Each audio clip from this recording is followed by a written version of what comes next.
السلام علیکم۔ ایپیسوڈ 7۔ رومان اٹھ بھی جا، ڈاکٹر کی بھی خیر خبر لینی ہے۔ قاسم بھائی، خدا کے لیے مجھے سونے دو اور میرے معصوم آپیہ اور بھائی کی جان چھوڑ دو۔ رومان نے نیند سے ڈوبتی آنکھوں کو ہلکا سا کھول کر کہا، چل تو سوتا ہی رہ، میں تو چلا لیلا مجنون کا قصہ دیکھنے۔ رومان انسنی کر کے دوبارہ سو گیا۔ قاسم نائٹ ڈریس میں ہی کمرے سے باہر گیا۔ یہ ڈاکٹر صاحب کہاں گئے؟ سارے کمروں میں چیک کر لیا۔ رمن کے کمرے میں جاؤ یا نہیں؟ اتنی دیر میں رحمت صاحب سے ملاقات ہو گئی۔ ماموں، رخشان نظر نہیں آ رہا۔ رمن کی طبیعت کیسی ہے؟ رخشان ہاسپٹل جا چکا ہے، کہہ رہا تھا کوئی کام ہے۔ رمن کو چیک کر کے آ رہا ہوں، وہ بھی سو رہی ہے۔ قاسم بھائی، بس کرو، گھنٹے سے اپنی بیوی سے بات کر رہے ہو۔ شرم نام کی کوئی چیز آپ میں ہے ہی نہیں۔ ریان کی بات کو اگنور کر کے رخشان کا نمبر ٹرائی کیا۔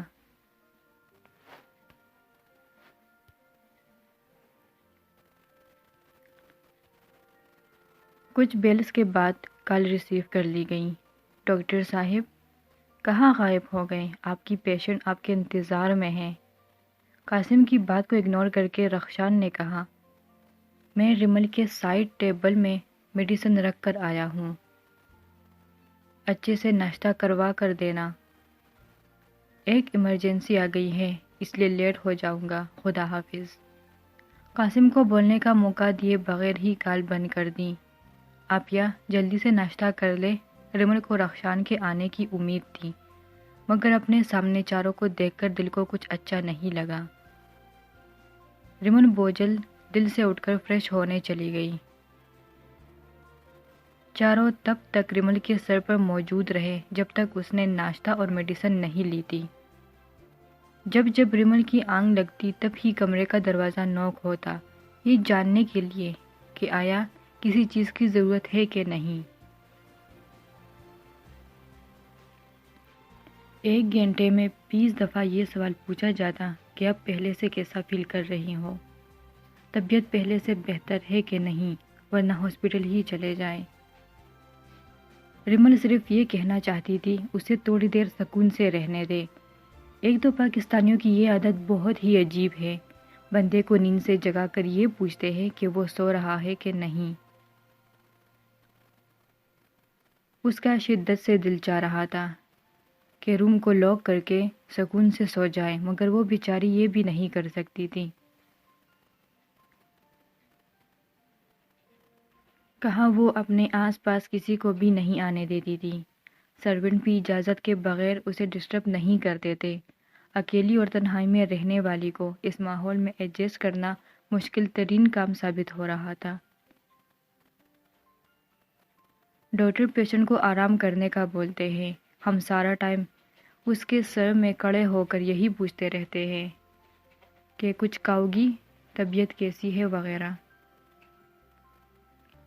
ابھی مشکل سے آنکھ لگی ہی تھی کہ نجمہ بیگم کی انٹری ہو گئی۔ ہاتھ میں لال مرچیں لے کر رمل کے سر پر موجود تھی۔ رومان اور ریان بھی اپنی سس اور آپیہ کی حالت دیکھنے کے لیے موجود تھے۔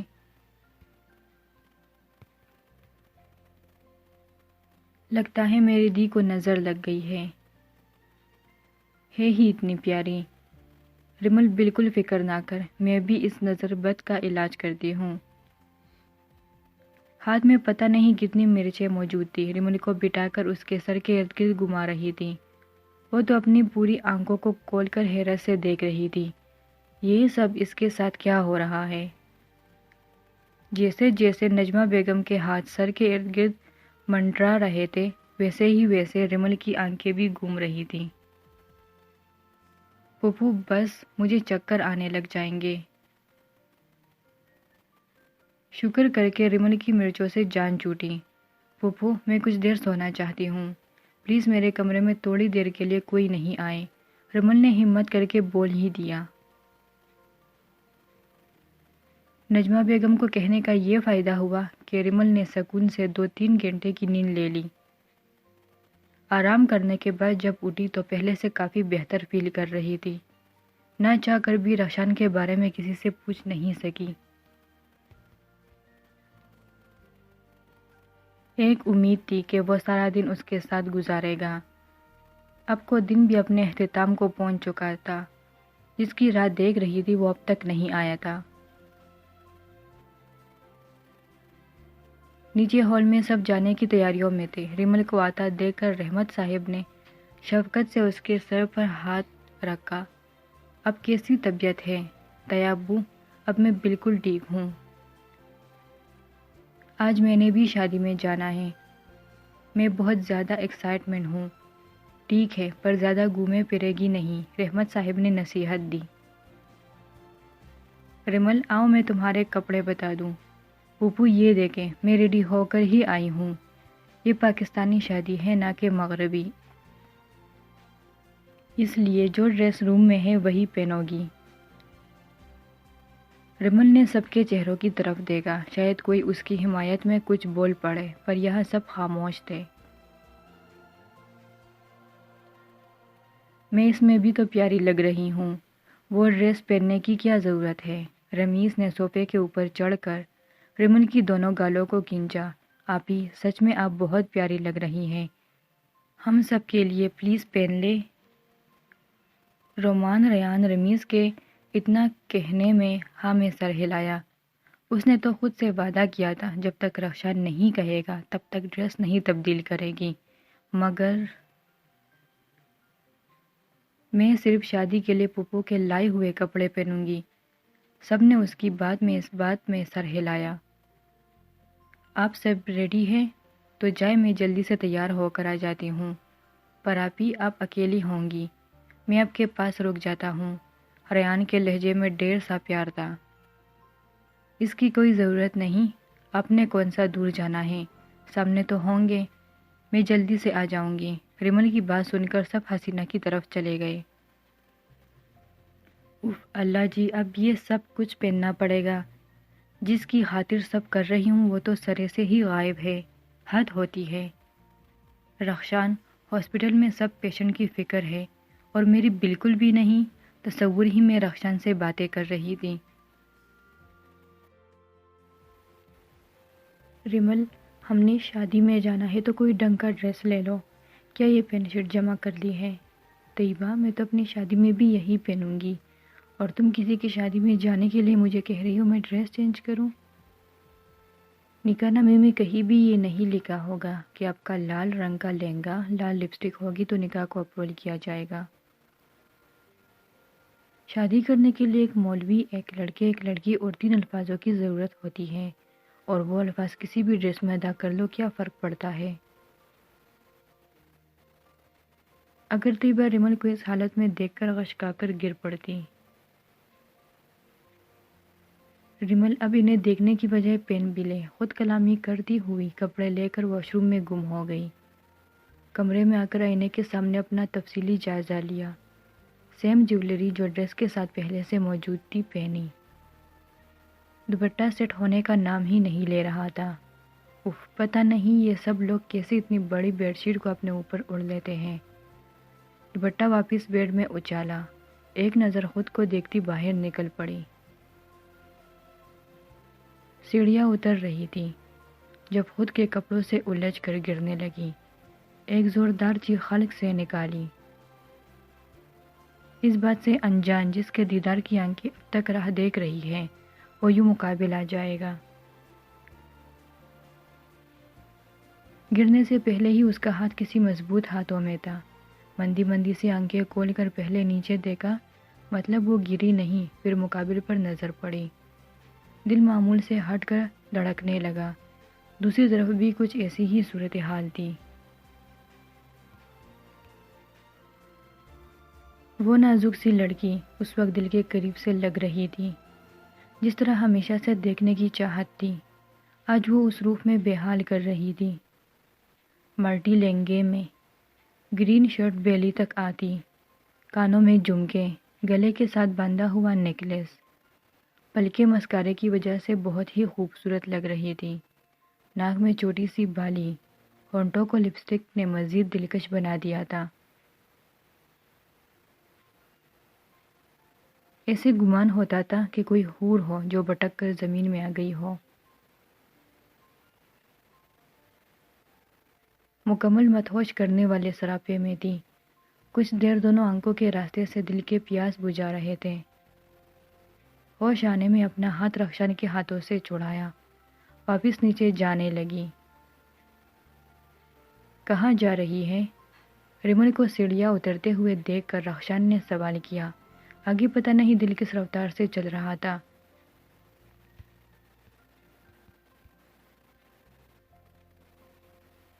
رخشان کے یوں بولنے سے مینو دھڑکنا ہی بند کر گیا ہوں۔ پیچھے مڑ کر اسے دیکھا جس کا ایک ہاتھ پاکٹ میں دوسرا سیڑھی کے ریلنگ میں تھا۔ چہرے میں مغروانہ تاثرات تھے۔ میں نے سوال کیا تھا آپ کہاں جا رہی ہیں؟ ہم وہ آپ کی مہندی میں نہیں، وہ ہمارا مطلب ہم اپنی ہم کہاں جا رہے تھے؟ الٹا مقابل سے ہی سوال پوچھ بیٹھی۔ او ہم سامنے۔ رخشان بڑی دلچسپی سے اسے دیکھ رہا تھا۔ سامنے دروازہ ہے، اس کے اندر جانے کا کب سے ارادہ ہو گیا؟ ہم دروازے کی نہیں حسینہ کے گھر جانے کی بات کر رہے ہیں۔ اس حلیے میں جائیں گی؟ رخشان نے اس کے مدہوش سراپے کو دیکھتے ہوئے کہا۔ دیکھا آپ کو بھی یہ ڈریس اچھا نہیں لگا، ہم بھی نہیں پہن رہے تھے، سب لوگوں نے کہا تو ہمیں پہننا پڑا۔ ہم ابھی کے بھی چینج کر کے آتے ہیں۔ جو قدم نیچے کو بڑھ رہے تھے واپس اوپر کو بڑھے۔ اف پاگل لڑکی، تمہیں کیسے بتاؤ کہ تم اس ڈریس میں کتنی حسین لگ رہی ہو؟ دل ہی دل میں نظر اتاری۔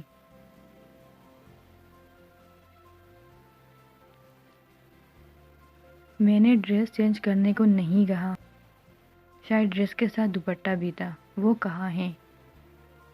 جو بیڈ شیٹ کی چادر کی طرح اتنا لمبا ہے، ہمیں نہیں لینے کی عادت، آگے بھی ہم نہیں لیتے۔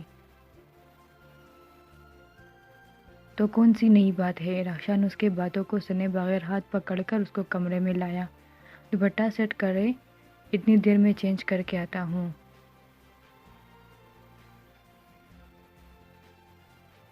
دوپٹے کے بغیر گھر سے باہر قدم مت رکھیے گا۔ آخر بات میں غصہ جھلک رہا تھا۔ وہ تو اس کا یوں ہاتھ پکڑنے میں ہی شوق تھی۔ رخشان کیا کہہ رہا تھا اسے پرواہ ہی نہیں تھی۔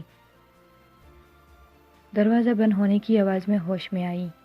ابھی بھی اس کے ہاتھوں کا لمس اپنی نازک سے کلائی میں محسوس کر رہی تھی۔ اسے اندازہ ہی نہیں ہوا کتنی دیر اپنی کلائی کو ہی دیکھتی رہی۔ جب ہوش آیا تو دوپٹہ سیٹ کرنے لگی۔ اتنی کوششوں کے باوجود جب سیٹ نہیں ہوا رو دینے کو ہو گئی۔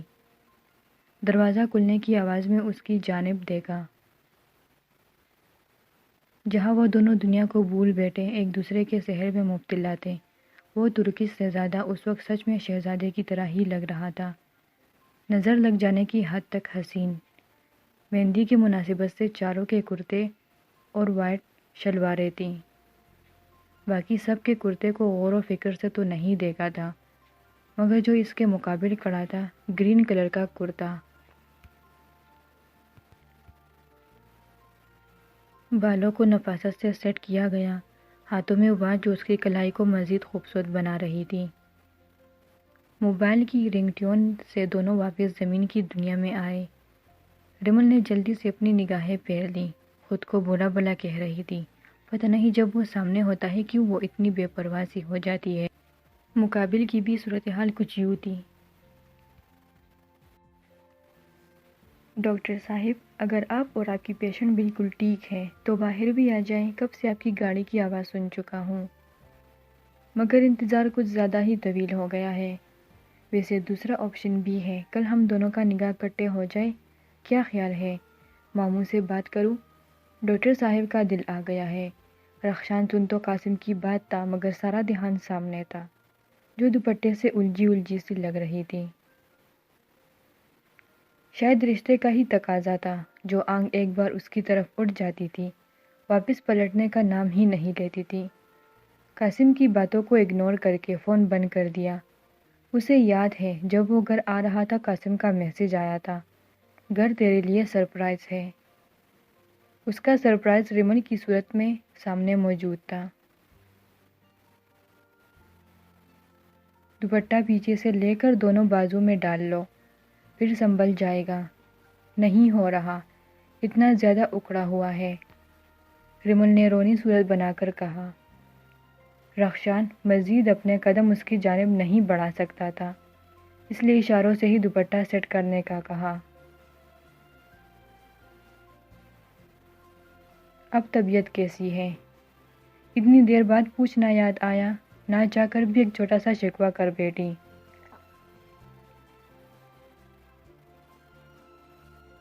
چھوٹی سی ناک پر ڈھیر سا غصہ، بخار کی وجہ سے چہرے پر الگ سے لالی آئی ہوئی تھی۔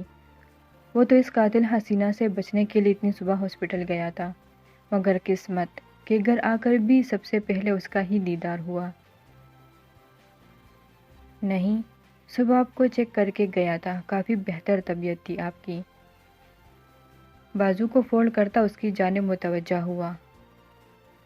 دل کر رہا تھا یہ وقت یہاں ہی تھم جائے، یا وہ اسے لے کر کہیں دور چلا جائے۔ آگے کا سوچ کر بار بار دل پھٹنے والا ہو جاتا تھا۔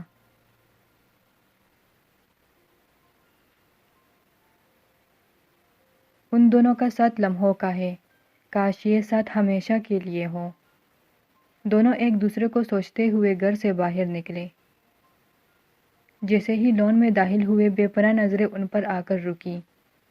ایک دوسرے کے ساتھ بالکل مکمل سے لگ رہے تھے، سورج چاند کی جوڑی۔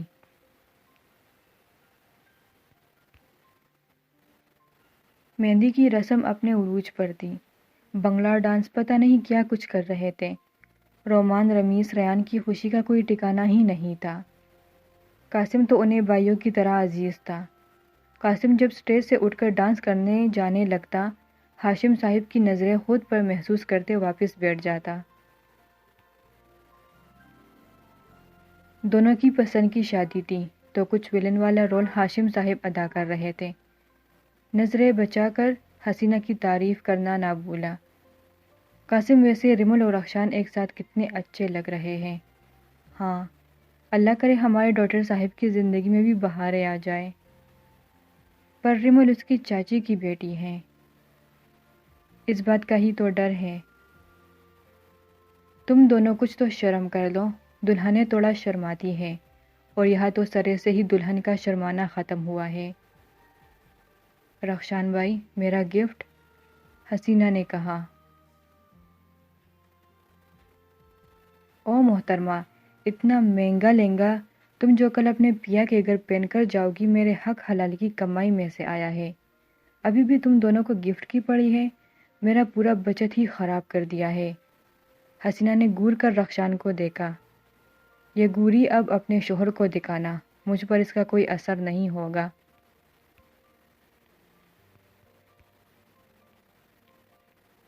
ویسے آپ کی نظریں جس کو ڈھونڈ رہی ہے وہ میرے کمرے میں مہندی لگا رہی ہے۔ مجھے مہندی لگانے والی آئی تھی تو ریمل نے بھی کہا اسے لگوانی ہے۔ حد ہے تم سب کی بے وقوفی کی۔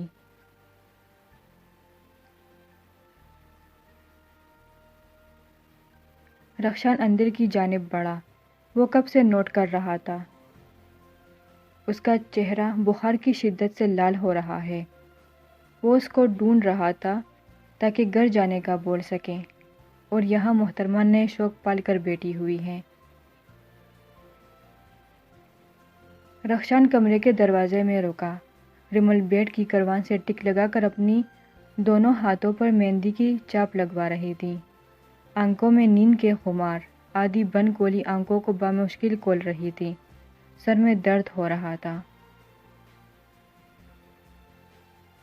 مگر وہ سب انجوائے کرنا چاہتی تھی۔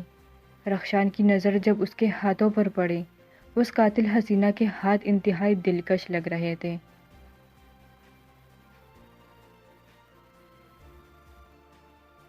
زیادہ بیٹھنا نہ پڑے اس لیے الٹے ہاتھوں پر ٹیکی لگوا رہی تھی۔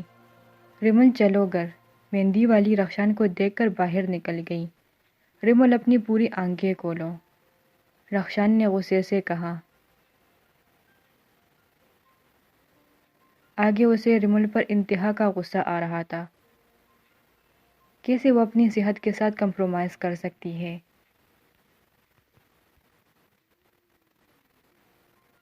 رومان کو ٹیکسٹ کر کے ریمل کو گھر لے آیا، جہاں محترمہ آ کر بیڈ پر گر گئی۔ بخار گھومنے پھرنے کی وجہ سے ہو گیا تھا۔ انجیکشن دوائی دے کر اپنے کمرے میں چلا گیا۔ باقی سب آ گئے تھے۔ نجمہ بیگم ریمل کے پاس ہی سو گئی تاکہ اس کا خیال رکھ سکے۔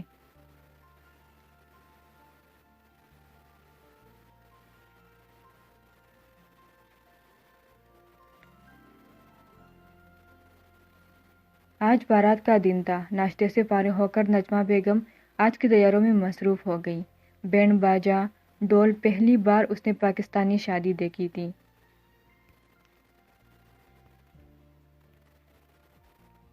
رخشان کی نظر جب ریمل پر پڑی، پلٹنا ہی بھول گیا۔ آج کل کی نسبت اور پیاری لگ رہی تھی۔ پنک کلر کا لہنگا، گولڈن کلر کی شارٹ شرٹ، نفاست سے کڑھائی اور کام ہوا تھا۔ حال میں بارات آنے کا شور ہوا، سب نے پھولوں کی پتیوں سے ان کا استقبال کیا۔ حسینہ کو قاسم کے ساتھ بٹھا دیا گیا، جہاں ان کے چہروں پر چاہت کے رنگ، محبت کے رنگ، پا جانے کے رنگ صاف نظر آ رہے تھے۔ ایک خالی خاکہ اس کے دماغ میں بھی تھا، یوں اپنے مقابل کسی کو بیٹھنے کا شدت سے انتظار تھا، مگر اسے کیا پتا، حال، گلابوں کی خوشبو، مہندی، حنا، سب یوں ہی ہوگا۔ سامنے اسٹیج پر رخشان بھی دلہے کے روپ میں بیٹھا ہوگا، جسے اس کو دیکھنے کی تمنا تھی، مگر ساتھ ہمسفر، شریک حیات ریمل نہیں ہوگی۔ وہ جگہ شاید ریمل کی ہے ہی نہیں۔ اس کا ہمسفر ستمگر کی طرح کسی اور کے پہلو میں بیٹھا ہوگا۔ محبت کی وعدوں قسموں میں جس کا حق تھا، وہ وعدے قسمیں کسی اور سے کر رہا ہوگا۔ ریمل آج جہاں بیٹھی دور سے یہ منظر دیکھ رہی تھی، کل بھی اس کی جگہ یہاں ہی ہوگی۔ فرق صرف اتنا ہوگا کہ آج جن آنکھوں میں چمک، خواب ہے، اگلے منظر میں صرف ان آنکھوں میں درد، کرب، حسرت ہوگی۔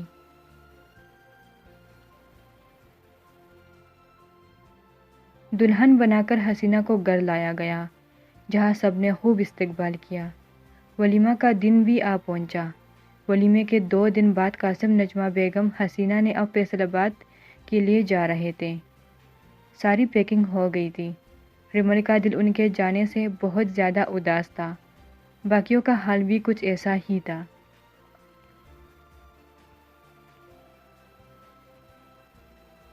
شادی، عید، ہر تہوار کی تیاری میں اتنی مہینے لگ جاتے ہیں، وہ 3 دنوں بعد ختم ہو جاتے ہیں۔ ابھی تو اس کا ان سب میں دل لگ رہا تھا، اب سب جا رہے تھے۔ سب سے ملنے کے بعد ریمل نجمہ بیگم سے ملی۔ پھوپھو، میں آپ کو بہت زیادہ مس کروں گی، نم آنکھوں، مسکراتے ہونٹوں سے کہا۔ نجمہ بیگم بھی مسکرا دی، خاص طور پر آپ کا اسپیشل والا پیار۔ انہوں نے پہلے کی طرح خود میں پیچا۔ پہلے ان کا پیار لے کر ریمل کے چہرے کے زاویے بدلے تھے، اس بار ایسا نہیں ہوا تھا۔ وہ تو ان کی عادی ہو گئی تھی، اسے تو یاد بھی نہیں پڑتا کبھی اس کی ماں نے اس کو یوں دیسی ماؤں کی طرح خیال رکھا ہو۔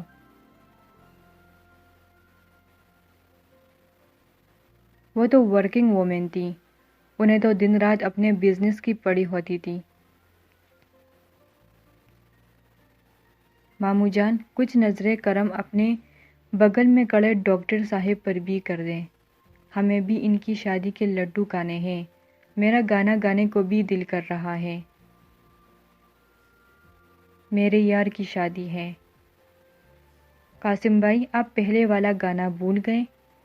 ریمل کے بولنے پر قاسم کی چلتی زبان کو بریک لگی، باقی سب ہنسے۔ وہ سب لوگ جا چکے تھے، گھر میں عجیب سی ویرانی اداسی ہو گئی تھی۔ صبح سے یوں نہیں جانا ہے، میں ذرا اپنی چیزیں اکٹھی کر لوں، پتہ نہیں کہاں سب موجود ہے۔ رومان اپنے کمرے میں چلا گیا۔ ریان جا کر رمیز کا یونیفارم استری کرو اور باقی چیزیں رمیز تم خود جا کر چیک کرو۔ جی پاپا، رمیز کہہ کر کمرے میں چلا گیا۔ ریمل بھی پیچھے ان کے کمرے میں آ گئی۔ رمیز کیوں تمہارا منہ اترا ہوا ہے؟ آپی، صبح بھی چھٹی کرنے کا دل کر رہا ہے، رمیز نے معصومیت سے کہا۔ ریمل کو اس پر ڈھیر سا پیار آیا۔ کیسی لگی آپ کو 7 ایپیسوڈ؟ 8 ایپیسوڈ دیکھنے کے لیے ہمارا چینل سبسکرائب کریں۔